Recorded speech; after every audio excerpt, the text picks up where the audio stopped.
নমস্কার। ভালোবাসি তাই কথাটা শুনলেই মনে হচ্ছে একটা ভালোবাসাময় গল্প। হ্যাঁ, আর এই ভালোবাসার গল্প হচ্ছে সুকান্ত পাত্র প্রোডাকশনের এই ছবি ভালোবাসি তাই। গল্প সংলাপ হচ্ছে সুকান্ত পাত্রের, আর এই ছবির চিত্রনাট্য, পরিচালনা এবং জিওপি মানে ক্যামেরার দায়িত্বে রয়েছেন তন্ময় মণ্ডল।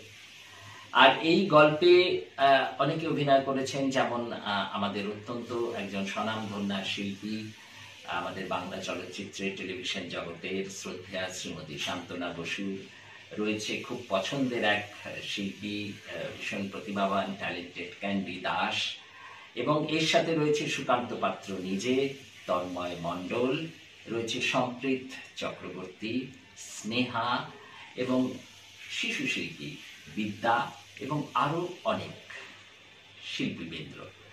এবং আপনাদের এই ভালোবাসি তাই ছবিটি দেখতে হবে, কারণ এখানে একটা ঘাত প্রতিঘাত যেমন রয়েছে, ভালোবাসার জয় পরাজয় রয়েছে, পাশাপাশি রয়েছে আবেগপ্রবণ স্নেহ ভালোবাসার কিছু জায়গা, এবং আমরা সবাই চাই যে ভালোবাসার মানুষকে পেতে কিংবা ভালোবাসার মানুষকে নিয়ে সারা জীবন কাটাতে।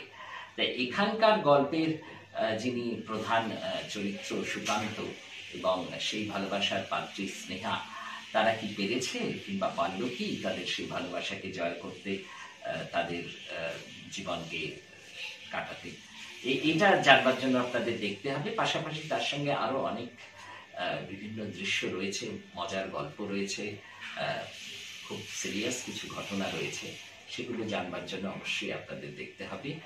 ভালোবাসি তাই খুব শীঘ্রই মুক্তি পাচ্ছে। আর যেহেতু আমার এখানে আসা, তাই এখানে আমি একটি চরিত্রে অভিনয় করেছি এবং সেটা দেখলেই বুঝতে পারবেন।